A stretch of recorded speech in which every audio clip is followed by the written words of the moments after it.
Good morning, good afternoon, good evening, good whatever time of day it is. Thank you for tuning in to Conversations with Dr. Don. This show is produced and broadcast in the Portland, Oregon, USA area.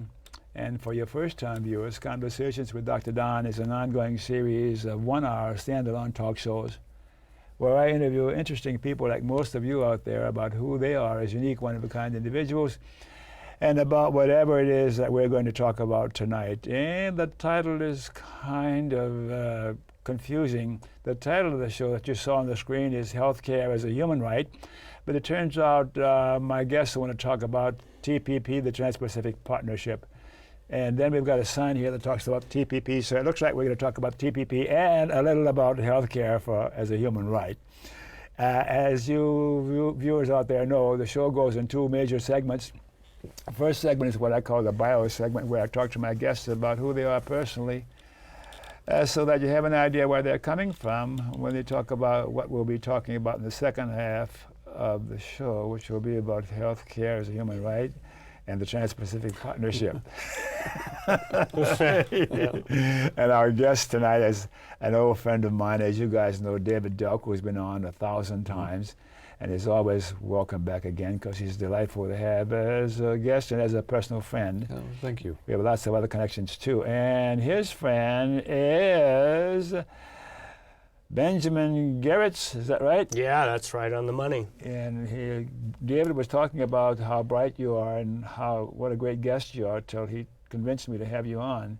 Sight unseen. Oh, well, I appreciate the vote of confidence, and I hope I live up to the billing. I guess it'll be for the viewers and yourself to decide, but I feel very fortunate to be here. And I'm sure we'll have a good show tonight. So we'll do a very brief overview, even though there'll be some people who have not seen you before. We don't want to take too much time talking about who you are. Yeah. And we'll take some time talking about who you are. Yeah, because they can always go back to other shows that I've been on and find out who I am. Once they see you on this show, they want to go back and never. Right, yeah. David and I have been friends for a long time, as I said a moment ago. And Alliance for Democracy, you're a leader in the Portland chapter of that. You say a few words about that too as we go on. Yeah, well, it's a national organization that is concerned about corporate domination of, well, really of the world's economy, society, culture, media, and so forth, and politics, of course. And we strive to call attention to that and strive to call attention to some of what might be solutions to, might be ways of diminishing that corporate control so that we actually have a democracy. So Alliance for Democracy, the implication in that is that we don't have a democracy now? Well, we have, in many ways we have the form of a democracy, but the reality is somewhat less than ideal. And so sometimes you get to the local level and you have something that resembles democracy. But as you go up further and further, to the state level and then to the federal level in the United States, there's less and less democracy, more and more corporate domination, more and more corporate control, more and more subservience to corporate needs as opposed to human needs. And that's part of why we talk about healthcare as a human right, because we want to establish that humans actually have rights and that corporations should be our servants. They do not have rights or should not have rights. You're talking like some kind of a socialist. Are you a socialist? I regard myself as a populist more than a socialist, but I don't run away from the label either. So I'd be happy to embrace the label. You don't run away from anything. Well, so if I were to ask your best friend, who is David? What would your best friend say? David is. Be your best friend. Quiet and introspective. More. And more See, than that. And a beautiful human being. Okay, yeah. Okay, I'll go with that. That's got a good ring to No it. modesty. Well, you'll have to reiterate that when you ask me the questions as well. And you were born when and where? 1950 here in Portland, Oregon. A religious preference? Well, I'm a member of the Unitarian Church, First Unitarian downtown Portland. Have been for almost 10 years. Much to my surprise, I never thought I belonged to a church, or because my preference is really to be non-religious, which is a perfect fit for being a member of the Unitarian Church. They don't specify that you should have any particular religious beliefs. You can be an agnostic, a disbeliever, a Buddhist, a Baptist, a Catholic. And you have a flavor of all of those things about you. Oh, well, I think thank you. Yeah. And what did you do when you were working? You retired recently, didn't you? Yeah. I retired 3 years ago, and that's been wonderful. Prior to that, I worked for Home Forward, which is a federally chartered housing agency here in Portland, and most of the time before that, that was only for my last 5 years. Before that, I worked for an office furniture company for most of my working career here, almost all here in Portland. You graduated college? I did. In what? Yeah, I got a BS in sociology. It was so long ago. And I so didn't use it. It's okay, I didn't use mine much either. Right, yeah.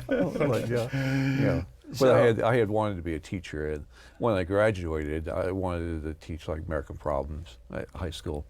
And when I graduated, there was absolutely no jobs, and so I felt lucky to get a job at the stationery company when there were actually mom and pop locally owned stationery companies, and there was probably 24 stationery companies in Portland, and of course they've all gone out of business. There's still a couple of really small ones. They're still in business, but they've all been replaced by the Big Office Depots and Staples and stuff. So which all has to do with that corporate control and corporate domination. So. You are a socialist. No, I think in part I really appreciate small businesses, which would mark me more as a true capitalist that actually believes in competition. A good point. Yeah. Do you have a partner, boyfriend, girlfriend, husband, wife, one of the other? Yeah. All of the other. I think we've gone beyond boyfriend. I think we're partners now. It's been 20 plus years, so yes, yeah. He's a nice human being. I am delighted to have him as part of my life. So.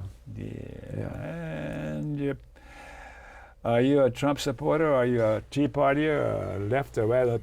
Political continuum, where are you? I'd be on the left, and I don't believe that Trump is there. I'm definitely on the left on that continuum, and Bernie Sanders is pretty good. Okay. Probably not quite enough left, and he is probably has a little too much. Well, he supports the military too much for me. Yeah.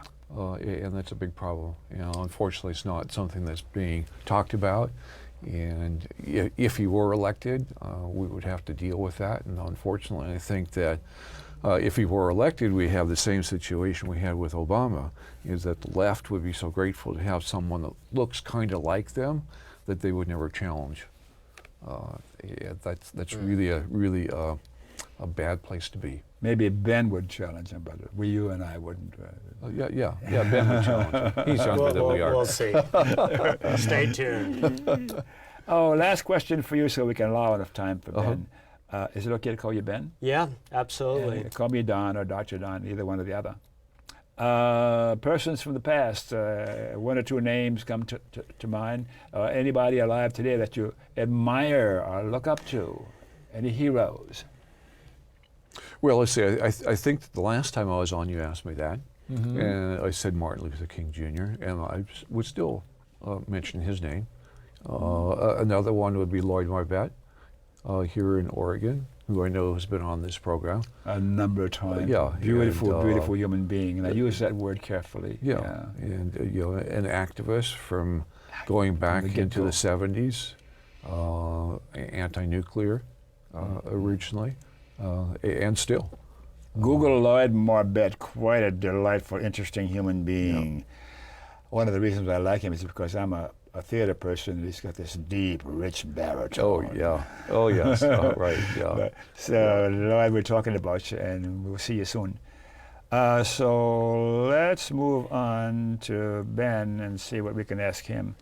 You ready? Yeah, definitely. Okay,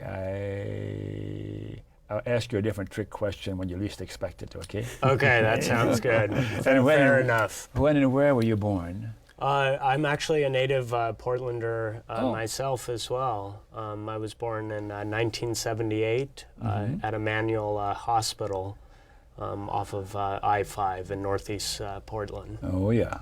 And I grew up in Northeast Portland as well. Uh-huh. Have you been other places around the country?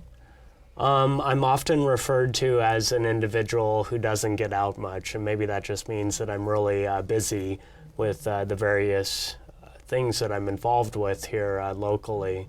Unfortunately, I've seen very little of this country. The furthest east I've been in the country is Atlanta, and that was only a couple of months ago. In my entire 37 years, I guess, on this planet, I would like to, I guess, someday get to see more of the country. I think it'd be nice maybe to see our nation's capital. Yeah. But I think there's a lot of work that needs to be done here in the state of Oregon and here in our local community too, and that tends to keep me pretty grounded. From the material you sent me, I can see all the things you're involved with, and it sounds like you learned a lot so far because of your involvement in your social justice activities, and you don't have to travel to do the kind of work you're doing and doing it so well. I think, yeah, I mean, certainly whether it's policy or politics, all of it, people feel the impacts of it on the local level. Mm-hmm. People feel the impacts in their homes with their families, and those impacts can actually be hugely rewarding and uplift standards for everybody to have a better life and have the communities that we all want to see thriving. With like what David said, small businesses that are very robust and actually have an equal opportunity to be able to compete. Essentially, there are some very large issues internationally, nationally, and on the state and local level that need to be addressed. So people actually do have a fair shot to get ahead and to help to create what they'd like to see within their local community. But I think, all of it has a local impact. I like to say, I didn't coin the phrase, but think global, but act local. Yes, yes. Because we all share this planet, and we all have a role to play in terms of the world that we want to live in. And there could be disagreements as to what that world should look like. It's fine to have disagreements, but I do think there are some fundamental aspects of being a human being that comes along with certain rights that those human beings should be entitled to, that all of us should be entitled to. And certainly access to health care, having a safe place to live, housing, having the opportunity to do something that's meaningful, whether that's actually working at a place of employment or creating something. All of them are, I think, something that should be valued and something that should be fought for. How'd you get to think that way?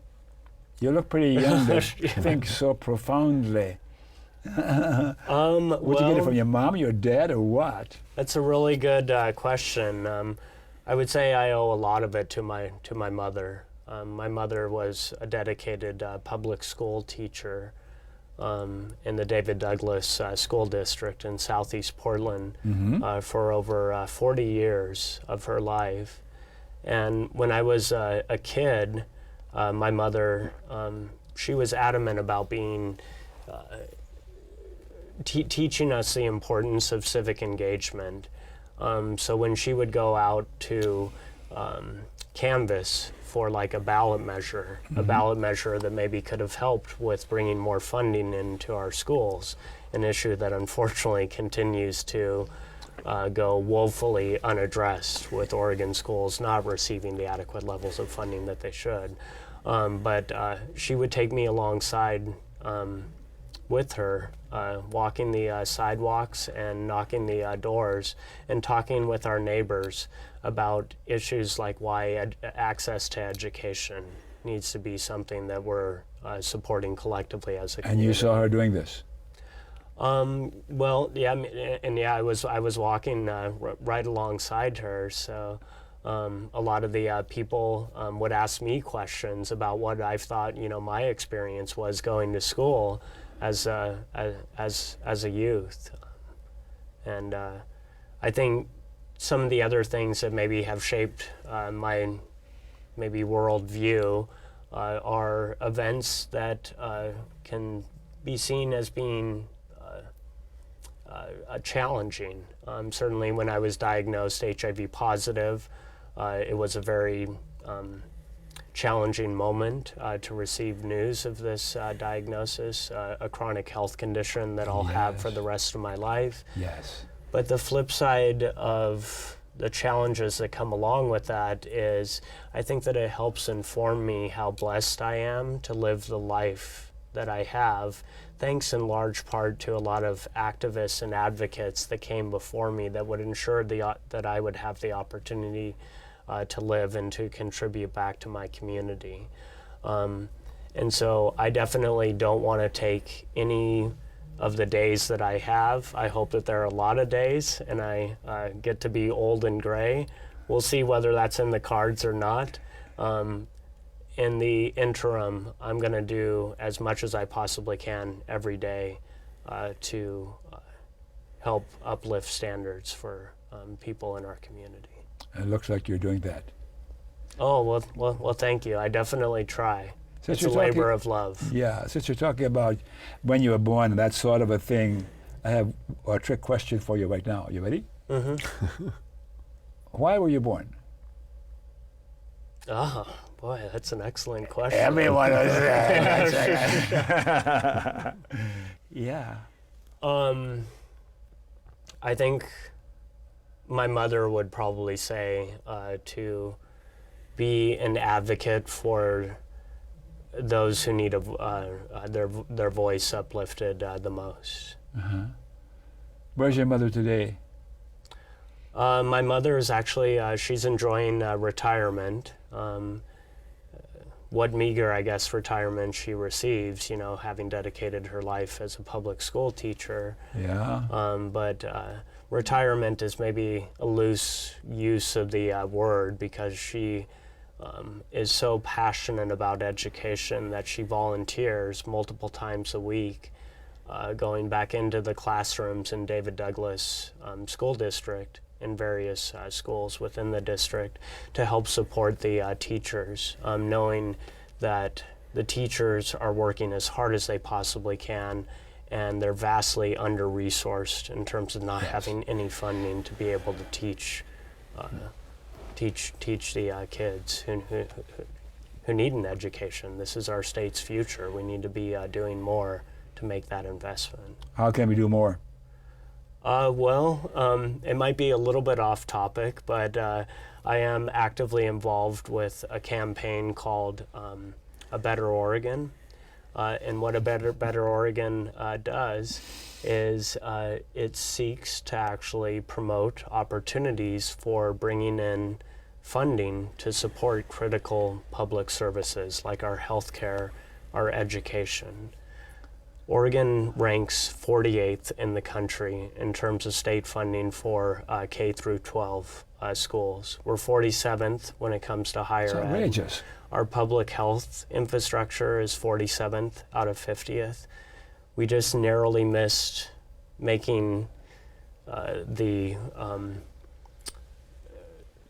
the honor of receiving the worst graduation rates in the entire country this past year. 2 years ago, we were the worst in the country. Now we rank 47th out of 50th.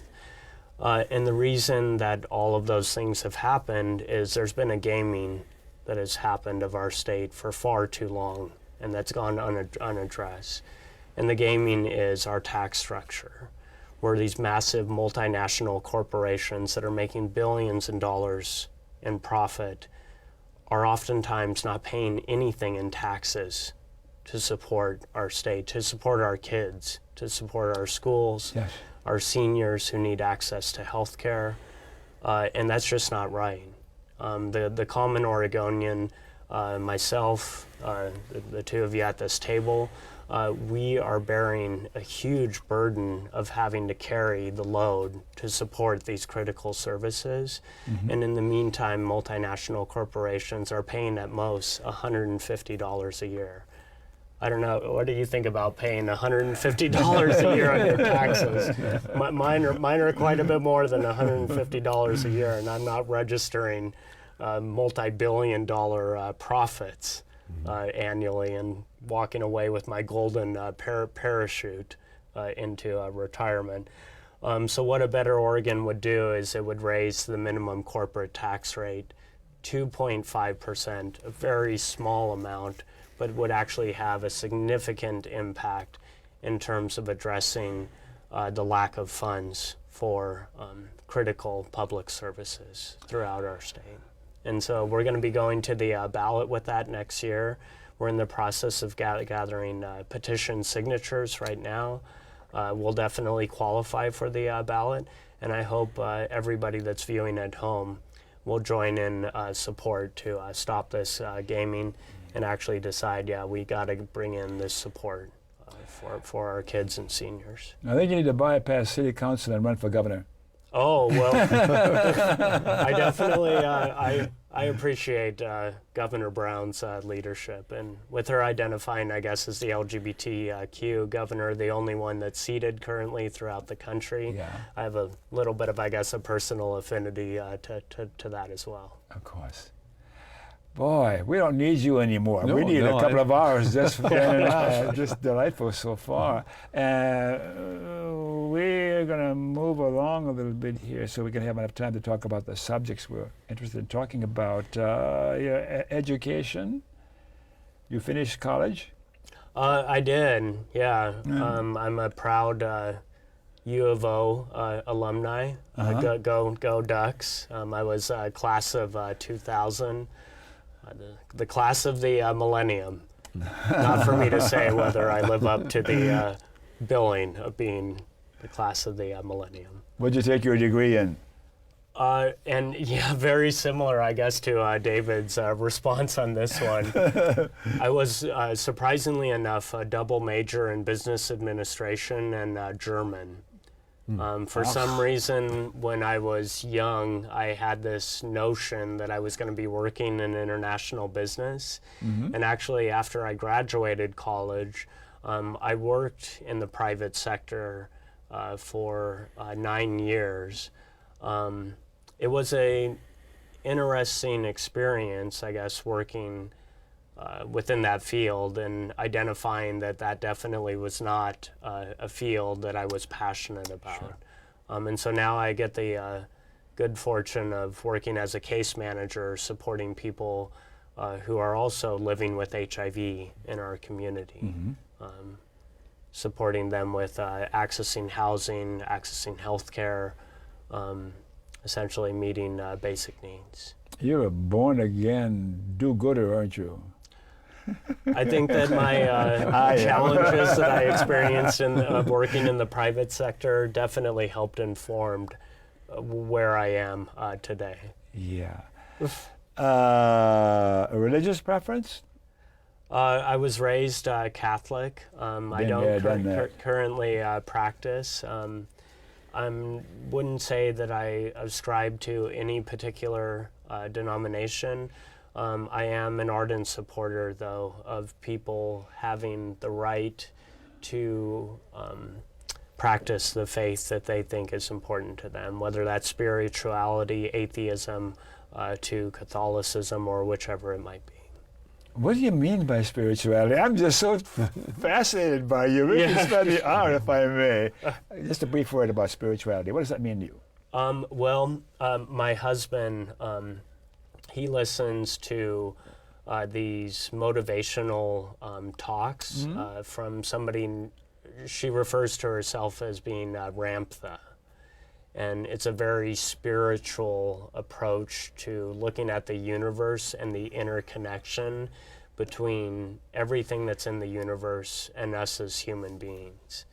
And both being, I guess, humble about us being such a small component of the universe, but then at the same time recognizing that we have within ourselves the power that the universe holds, so we can use that power to do amazing things that really help people enormously, or for people that maybe have a different worldview, they can use that power to do really terrible things that really hurt people. The nature of human nature.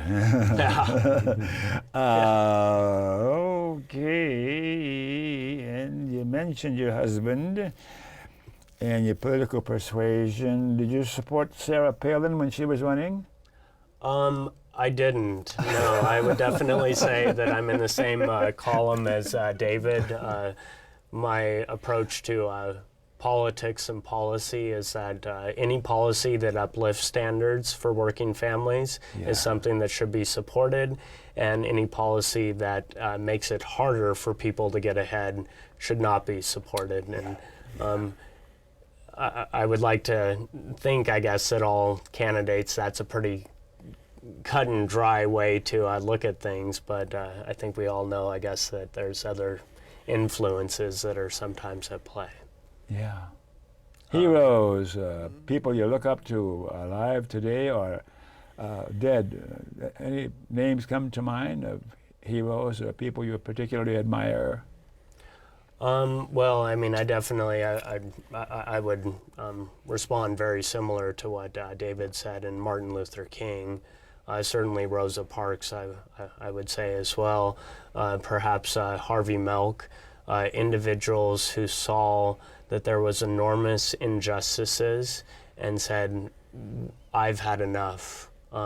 People deserve better from our government. People deserve better in terms of us collectively treating one another with dignity and respect, and everything that's involved with that, whether it's economically, socially, access to services. I think that is their example that they've set is what I try to take with me to remind me of the importance of not giving up in the fight for justice. I've been having a good time here. You're in the sidelines. Do you have any questions you didn't ask him before when he was a guest on your show? Anything you want to add to my quizzing him? No, I just know him from being involved with a couple of these kind of issues, and so I knew that when I suggested that he would be a good guest, that the two of you would connect really well, and I think that I'm correct. For sure. Yeah. I'm very, very pleased that you're here. Let's take a break so we can get into the meat of this show and talk about healthcare as a human right and the TPP. Break.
Hey, we're back, and thanks for staying tuned. And for you viewers who missed the opening of the show, you're watching Conversations with Dr. Don. It's an ongoing series of one-hour standalone talk shows where I interview interesting people like my two guests tonight about who they are, and we'll be talking about healthcare as a human right in the second half of the show, and the Trans-Pacific Partnership and related topics. So I have a few questions that I could prompt a discussion, or if you guys want to take off from your own thinking, and we can talk about either one of those topics, or shall I ask some questions, or Ask a question. ask a question? Oh, what is the TPP? Oh, That's an excellent question, and I'm glad that you asked it. Is it toilet paper? No, it's not toilet family show. Although it should be flush. Yeah. Oh, yes, yes. Right, Excellent. Yeah, so the Trans-Pacific Partnership is a new trade agreement, quote unquote, free trade agreement. 12 nations, Canada, United States, Mexico are three of them, Japan, and then Vietnam, Brunei, Chile, Peru, Malaysia, Australia, New Zealand. I think I got them all. It covers 40% of the world's economic activity. And for most people who would be listening, they have not heard of this trade agreement, but yet it had been under negotiations for 7 years.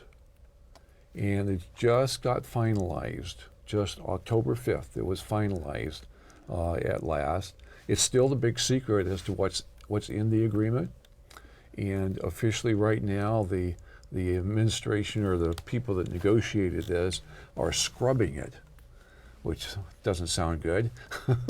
You're going to say what that means. Well, it means that they came to agreement on what they want, and now they're going to make the language of the agreement match what they said they want. And then they're also going through a process of translating it into the various languages. But while this is all going on, the agreement is still in secret. But the administration and the Chamber of Commerce and all those others who will benefit from it are able to go out and promote it. And so we're seeing people like Representative Schrader talking about how it's going to be good for Oregon. And this is happening in all the states. All the states have people who are saying, this is going to be good for our state because blah, blah. But in fact, if we look at the agreement, what we know about it, we do know something about it because in spite of the fact that it's been secret, some of it's been leaked. And we, of course, know what other agreements in the past have looked like, and there's not any reason to suspect that this agreement is going to be a lot different. Would it be different than NAFTA? You would not. NAFTA is the granddaddy of all of them. North American Free Trade Agreement? Yes, right, yeah. And that was, of course, between the United States, Mexico, and Canada. 20 years old, 21 years old now. What's wrong with these agreements? Well, they're bad for the environment, they're bad for workers, they're bad for democracy, they're bad for sovereignty, national sovereignty. They essentially slowly replace the national decision-making with one which is international, or I should say not international, but global. Global. Yeah, international would suggest that there are still nations, and the nations are doing things. Why the way these agreements are written with these investment protection clauses, investor-state dispute settlement clauses, corporations are able to sue nations when their future profits are threatened. And that suit is taken to a global tribunal of corporate lawyers who then get to decide whether the corporate's future profits have been impacted or not. And so you get things like Eli Lilly suing Canada just very recently for, I believe it was $500 million, because the Canadian court system said, Eli Lilly, you have not actually proven that these two medicines that you want us to patent actually do what you say they're going to do. And so we're going to deny your patent. And so Eli Lilly, an American company, sued Canada for $500 million, what they anticipated their future profits would be if Canada had extended that patent. So this organization supersedes the sovereignty of a particular nation? Yes. In fact, some people have said that this is really a Supreme Court for the world. How'd that happen? Well, Republicans in the United States, Republicans first, negotiated NAFTA, and then and that would be under the first George Bush, and then a Democrat was elected, Bill Clinton, and Bill Clinton supported it, and he pushed it through Congress. And there was not part of the problem with these agreements is that they're all negotiated under what's known as fast track authority, which says that the president can actually sign the agreement prior to presentation to Congress, and then Congress has a limited amount of time to debate the agreement, and they can make no changes to it. They have to either say yes or no. And so in the case of NAFTA, when it came time to vote, the administration had, number one, made a lot of promises to representatives and senators of various states in order to essentially buy their votes. And so when it came time to actually do the vote, the leadership in the House and the Senate kept those votes open until they had enough yes votes, and then they closed it down. It was a very, very undemocratic process. And that process has been replicated with a lot more agreements until we're getting now to the TPP, the Trans-Pacific Partnership. So this is like a United Nations that's sponsored by the super rich or the corporations or the global corporations that's superseding democracy. And another thought comes to mind that's kind of different. You're talking about these individual nations. Does each nation have the same power and authority as the big nations, the same as the small nations in the negotiations and the dealings in this? No, talking about Brunei, tiny country, certainly is subject to tremendous amount of pressure from the large nations representing the corporations that are resident in those countries. The other problem is that many of these countries are not terribly democratic themselves. Yeah. And so they're quite happy to follow elitist policies that would be of benefit to them and the elites in their countries without too much concern for what the mass of the people need. So there's a difference between the elites and the mass of the people, no matter which country they're in. Yes, yeah, and that's certainly the case here in the United States, and that's what we were talking about, during the intro thing. And I'm talking about corporate domination, and if there's any country in the world that is corporately dominated, it's the United States, and unfortunately, it's not something which is ever a political issue. It's not something we ever talk about within the political sphere. When candidates run for office, they are not asked what their opinion is about corporate domination and corporate power. Why is that? Because the people, the power elite that funds their elections doesn't want to have those kind of conversations. Isn't it the responsibility of the media to inform the citizenry of the reality of what's going on? That would be the same media which is owned by the same large multinational corporations. There are only about five really large corporations that control almost all of the corporate media in the United States, and some of it's global. There is the picture I paint, I know sounds like it's a conspiracy. It's not a conspiracy in the traditional sense of folks going into a room and hashing this stuff out. there's an elite in the United States and in the world that shares certain goals. And the goal for them is to amass as much power, as much wealth in their hands as possible. Isn't there always an elite? Yes, there probably always is, and there probably always will be. So what's wrong with the elite? But the question is, do we allow that elite to have so much power that we are not represented in the decision making at all? And the way you're talking about is ordinary citizenry. Ordinary citizens, the 99%. Ben, help us out here. I'm stuck. Well, just with respects to the TPP, the Trans-Pacific Partnership, so I fundamentally believe in fair trade policy that provides people economic opportunities to make ends meet, that uplifts their socioeconomic circumstance, and that also at the same time protects our environment. What we have with these approach to free trade agreements is essentially multinational corporations taking all of us for a free ride, expensing anything and everything that they possibly can for the sole purpose of maximizing profit. And it breaks my heart that access to medication is a critical component that is impacted by these free trade agreements.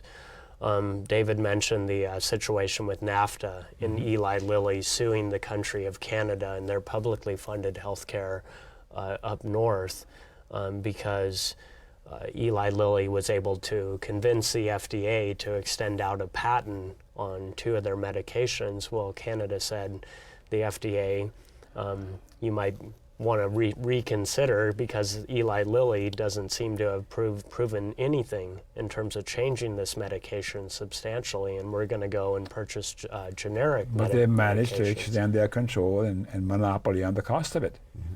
They did in the United States, but then, yeah, when it went up north to Canada, and Canada saying, we have publicly funded health care, we want to provide health care in an economically sound way to our people, and not allow this gaming of the system by entities like Eli Lilly.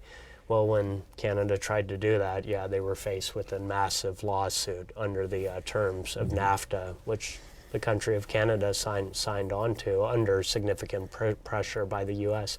But there's also other examples with the World Trade Organization. We know that in the early 2000s, 10 million people needlessly died of complications from AIDS on the country or the continent of Africa because Big Pharma's regime, having pushed terms in the WTO, restricted the flow of generic medications going to people who were dying by the millions. And so the TPP is just another example. Based upon what we've seen from the leaked text, I think Doctors Without Borders summarizes it very accurately, and this is the most dangerous free trade agreement that has the most widespread negative implications for healthcare and access to medicines that we've ever seen. Will you say that again? Yeah, essentially it's Doctors Without Borders. Yes. Great organization. That has been doing a lot of hard work to highlight the dangers of the current approach to free trade agreements and how it compromises people's lives for the mere sake of maximizing big pharma profits. They've characterized the TPP as being the most dangerous free trade deal that has the most widespread negative implications for access to medicines that we've ever seen. Isn't that a misnomer? Free trade agreement? Free? Is that a free trade agreement? I think it's maybe accurate in the sense that we're all getting taken for a free ride by entities that have a lot of cash that I'll never see in my lifetime. And frankly, I guess that big pile of cash that they have isn't enough for them. You know, the greed machine keeps on spinning. If you're on Wall Street and you're licking your chops to be able to shape a trade agreement that tilts the balance in your favor and crushes regulations so you're able to put more money in your back pocket, I guess they decide that that is something that feels right to them. It doesn't feel right to me to compromise people and our planet. Is it in our genes to be, by some of us, to be heartless? That heartless covers a broad range of thinking.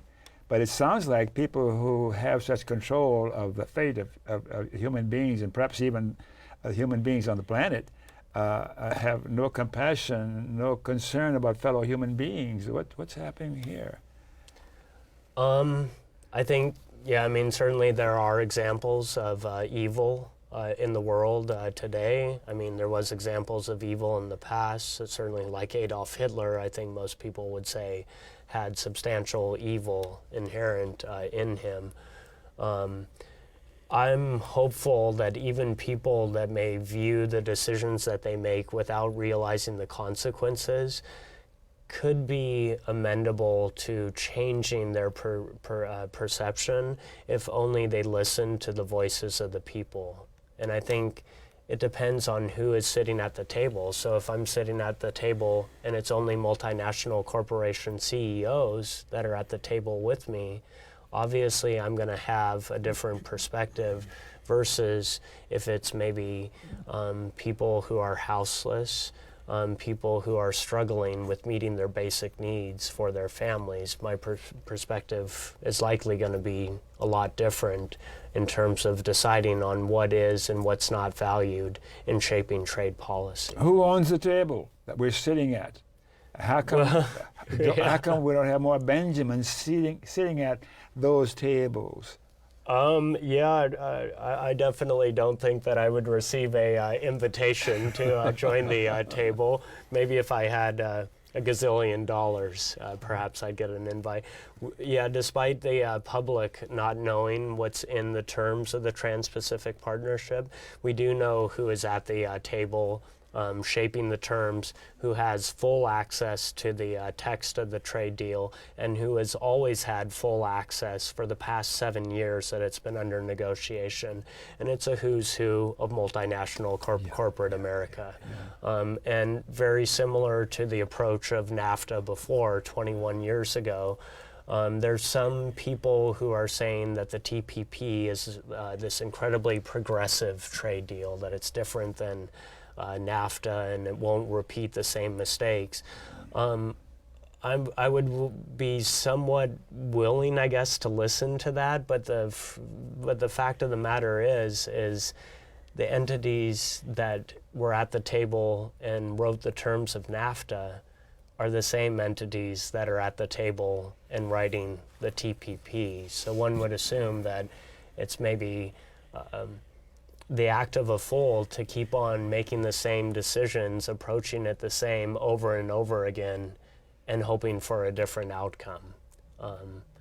That's why I'm hopeful that people will tell their stories about what's important to them, like access to medications, protecting our environment, having robust, critically important public services, and how we're not going to allow those to be traded away. Healthcare. The time is almost up, and we didn't say very much more about healthcare. Yeah. But it's a far out kind of a consideration. We say healthcare is a human right. Are there any societies or cultures or systems around the world where the people look at healthcare as a human right? Did you want to? Well, I think Healthcare is a many- human right. Yeah, I think that many of the European countries, I don't know that they would say it that way, Yes. but they practice it that way, in that everybody is covered within their healthcare system.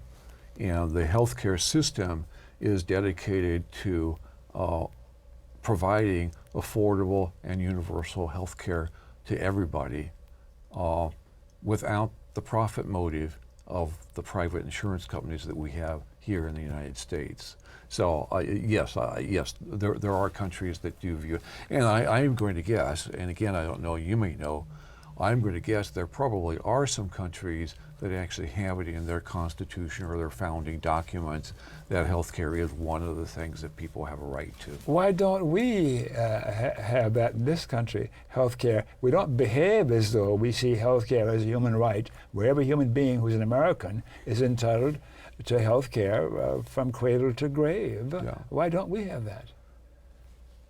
I think part of the issue is that the U.S. approach to healthcare is seeing it as an opportunity for profit, and not profit in terms of it's fantastic to promote health within the community, but profit in that a very few people are seeing that they can gain enormous monetary profits off the backs of sick individuals. What can we which do? to me makes me, I guess, a little bit sick in saying that that's a reality, but I do think that that's what the reality is.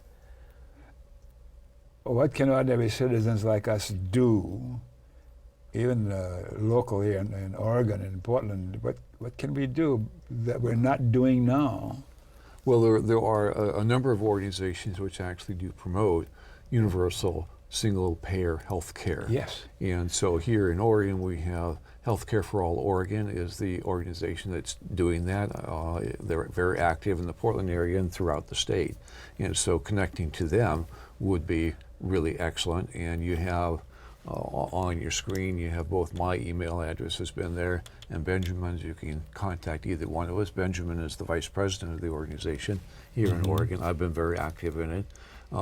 There is a companion national organization which is called, do you recall what the Physicians for National Healthcare. Yeah, yeah. I belong to about 4 of those organizations. Right, yeah. So there's a large and active movement of people who are very dedicated to seeing that we abandon this present process or healthcare program that we have, which benefits corporations, and that we move to a single-payer healthcare that's universal, covers everybody in an affordable manner, and so everybody needs to get on board with those programs. So we need to do something instead of just talk or bellyache. Yes. I like the bellyache. I think it's very similar to making the investment in education. Making investments in healthcare, I think, is one of the most sound investments that collectively we can be making, because if you have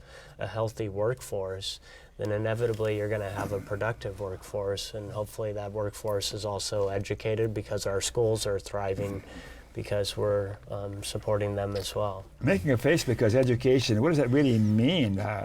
Who is doing the educating, and what kind of information are given to us so that we say we're educated enough to make an informed decision about social justice issues, for example? But we're going to need to stop now because the time is running out, and you got me turned on here. I want to keep going. Let's take a minute or so for each one of you to say what's important based on what we talked about this evening, anything else that comes to mind for the viewers. And let's see which camera we're going to turn you on to. Will you go first, David? Okay, am I looking over here? Oh, Okay. no, this one over This here. one over here? Okay. Yeah, All right, great. and tell the viewers what's important for them to hear from you now. Okay, well, I think what's most important for me right now is what I've already said, which is talking about the Trans-Pacific Partnership and being sure that we defeat it. And the thing which people need to do on that currently is to call your U.S. representatives and your U.S. senators and specifically say to them that you do not support the Trans-Pacific Partnership, you do not support the continued corporate domination of trade with other nations, and that you do support democracy.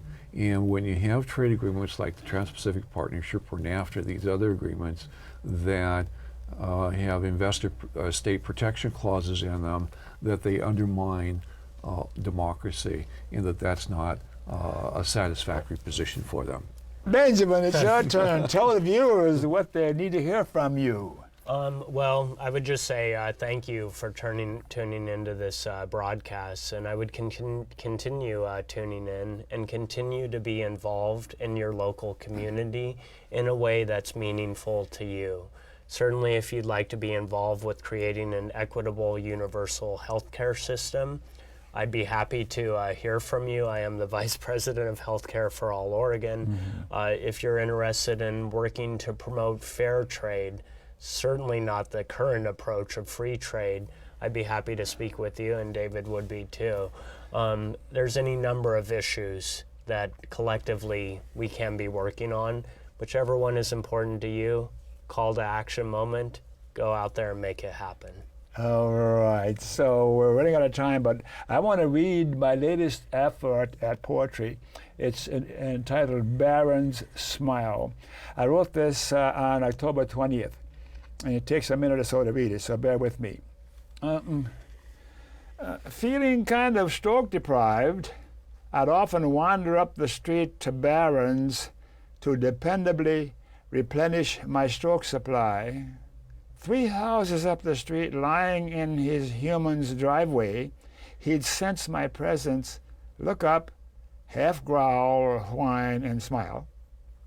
Except on rare occasion when he'd grin, and my heart's soaring brought to consciousness the reason for this wandering.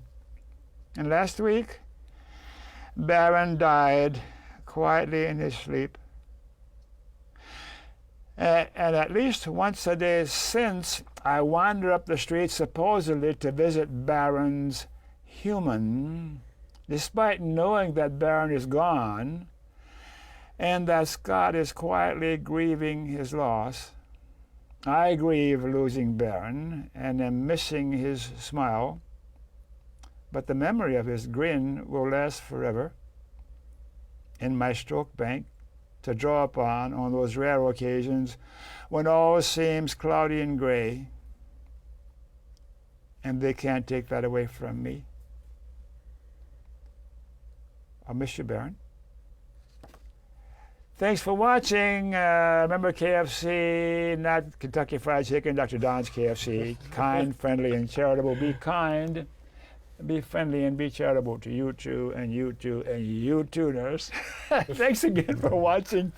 We'll see you next time. I hope you enjoyed this show as much as I enjoyed doing it with my friends. Thank you so much. Thank you.